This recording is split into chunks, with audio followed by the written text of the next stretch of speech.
তিনি আমাদেরকে তৌফিক নায়েব করেছেন, হায়াত দিয়েছেন, সুস্থতার নিয়ামত দান করেছেন এবং তার সবচেয়ে পছন্দের জায়গা মসজিদে হাজির হয়ে আজকের দিনে সর্বশেষ সালাতটি অথবা ইসলামী কায়দায় প্রথম সালাতটি আল্লাহ তাআলা আমাদেরকে আদায় করেছেন।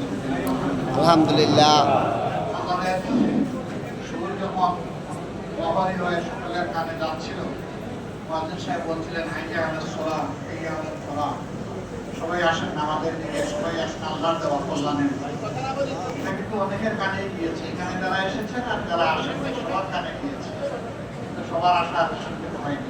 আল্লাহ তাআলা যাদেরকে পছন্দ করেছেন, ভালোবেসেছেন, তারাই এখানে আসতে পেরেছে। আলহামদুলিল্লাহ। যারা আসতে পারলেন না তারাও তো আমাদের ভাই, আমরা তাদের জন্য দোয়া করি আল্লাহ তাআলা তাদের দিলের দরজা যেন খুলে দেন এবং এই ডাকে তারাও যেন প্রতিদিন 5 মাস সাড়া দিতে পারে।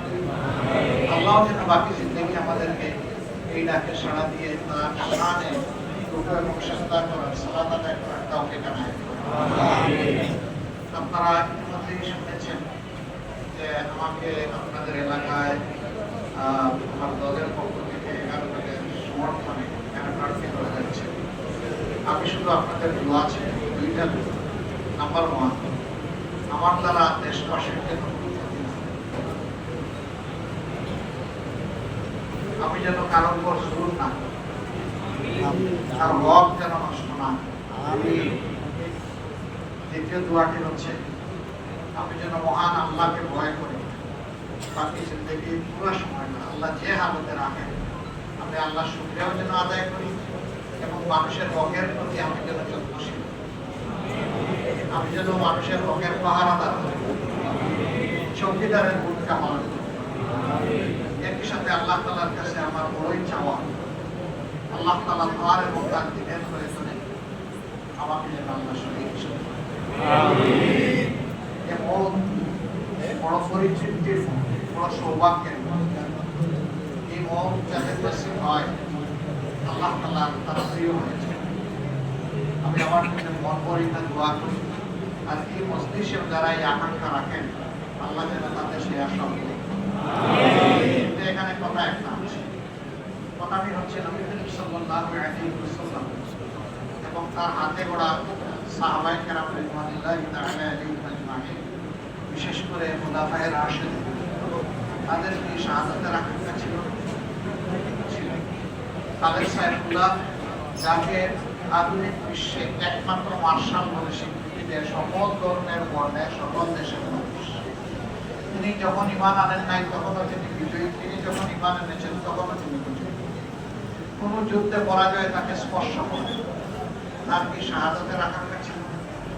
ছিল, কিন্তু আল্লাহ তাআলার ইচ্ছা ছিল তাকে দিয়ে একটার পর একটা যুদ্ধ এবং ময়দান দেশ ত্যাগ করা। সেটি আল্লাহ তাআলা করেছেন। আল্লাহর হাবিবের ছেলে, আল্লাহ তাআলা তাকে স্বাভাবিক মত দিয়েছেন। এই ক্ষেত্রে রাসূল করিম সাল্লাল্লাহু আলাইহি ওয়াসাল্লামের সহিহ হাদিস, কেউ যদি ইখলাসের সাথে শাহাদাতের আকাঙ্ক্ষা অন্তরে ধারণ করে স্বাভাবিক অবস্থায় বিছানায় যদি তার মৃত্যু হয় আল্লাহ তাকে শাহাদাতের মর্যাদা দান করেন। নিয়মটা আপনারা শুনুন, নিয়তের সালাহিয়াত ইখলাস থাকতে হবে যে আমি মনে প্রাণেই চাই যে আল্লাহ আমাকে মায়া করে পয়দা করেছেন, সেই আল্লাহর মায়ার বান্দা হয়ে আমি যেতে চাই। এই মত যাদের হয় তাদের কানে ফেরেশতারা ওই সময় শেষ সময় শোনায় যে ইয়া ইরজিই ইলা রাব্বিকি রাদিয়াতান মারদিয়া ফাদখুলি ফি ইবাদি ওয়াদখুলি জান্নাতি। ওরে বান্দা আয় আয়, তোর দিকে আয়, আয় খুশি হয়ে আয়, তোরে আমি খুশি করে দেব। আমি তখন তোরে হুকুম করবো যাও, আমি যাদেরকে ভালোবাসি সেই বান্দাদের দলে তুমিও শামিল হয়ে যাও, যাও আমার মায়ার বান্দাতে জান্নাতে চলে যাও। আল্লাহু আকবার। এই কালিমা শুনতে শুনতে দুনিয়া থেকে যারা বিদায় নেবে কিসমত তাদের বড়ই ভালো। আল্লাহ রাব্বুল আলামিন এই কালিমা আমাদের সকলে বুঝিয়ে দেন। আমিন। মহান রাব্বুল আলামিন বাকি জিন্দেগি তার মকবুল গোলামি করার তৌফিক দান করুন। আমিন। শুধু নামাজে নয়, ঘরে, পরিবারের, সমাজের সর্বত্র যেন আল্লাহর গোলামি করতে পারে আল্লাহ সেই তৌফিক আমাদেরকে দান করুন। আমিন। আল্লাহ রাব্বুল আলামিন আমাদের দেশ থেকে জুলুম, আমাদের আমাদের দেশ থেকে অন্যায় অত্যাচার অপরাধ সবগুলো দূর করে দিন। এই দূর করে দেওয়ার জন্য আপনার আমার দায়িত্ব আছে, এই দায়িত্বটা আমাদের পালন করতে হবে। আল্লাহর উপর তাওয়াক্কুল মুতাওয়াক্কিল হওয়া তখনই আল্লাহ কবুল করে যখন বান্দা তার দেওয়া সামর্থ্য সেটা পুরোপুরি কাজে লাগায়, তারপরে বলে রব্বুল ইজ্জত আমি এখন তোমার উপর তাওয়াক্কুল করলাম। প্রিয় নবী সাল্লাল্লাহু আলাইহি সাল্লাম বলেন, উটের গলার রশি ছেড়ে দিয়ে আল্লাহর উপর তাওয়াক্কুল করো না, বরঞ্চ তার গলায় সুন্দর করে বাঁধো আর কুটিতেও বাঁধো, তারপরে বলো আল্লাহ আমি তোমার উপর মুতাওয়াক্কিল। তখন আল্লাহ তাআলা তার ফেরেশতাদেরকে দিয়ে বাকি হেফাজত করবেন, সাহায্য করবেন। আসুন আমরা নিয়ত করি বাকি জিন্দেগি ইনশাআল্লাহ আল্লাহ তাআলার ইচ্ছার বাইরে আমরা কিছুই না। আল্লাহ যেন সেইভাবে আমাদেরকে কবুল করেন, সাহায্য করেন, আমাদের উপর রহম করেন। এই মসজিদ প্রতিষ্ঠায় পরিচালনায় এই মিম্বর এবং মেহরাবের দায়িত্ব যারা যুগ যুগ ধরে পালন করেছেন, আল্লাহ তাআলা তাদেরকে দুনিয়া এবং আখিরাতে সম্মানিত করুন। যারা চলে গেছেন আল্লাহ তাআলা তাদের কবরগুলোকে জান্নাতের একটা চমকানো টুকরায় পরিণত করে দিন এবং সেই কবরগুলোর সাথে মাহবুদের মায়ার জান্নাতের একটা জানালা আল্লাহ তাআলা খুলে দিন। যারা বেঁচে আছেন আল্লাহ তাআলা তাদেরকে তাইয়্যিব হায়াত এবং আল্লাহ তাআলা তাদেরকে আমলে সালেহ বেশি বেশি করে করার তৌফিক দান। আল্লাহ রাব্বুল আলামিন তাদেরকে সিহাতে কামিলা এনায়েত করুন।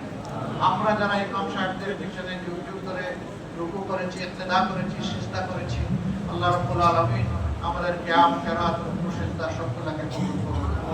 রাব্বুল আলামিন মায়ের পেট থেকে যেমন করে আমাদেরকে নিরপরাধ পয়দা করেছিলেন, তার কবরের পেটে ঢোকানোর আগে আল্লাহ তাআলা সেভাবে আমাদেরকে গুনাহমুক্ত করে যেন কবরের মহান মাহবুদের দরবারে দোয়া করে আপনাদের সকলের হায়াতে, সিহাতে, ইজ্জতে, আমলে, ইলমে এবং রিজেকে আল্লাহ তাআলা সীমাহীন বারাকা দান করুন।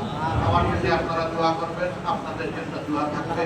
আমরা একসাথে ইনশাআল্লাহ মিলেমিশে চলবো। আসসালামু আলাইকুম ওয়া রাহমাতুল্লাহ।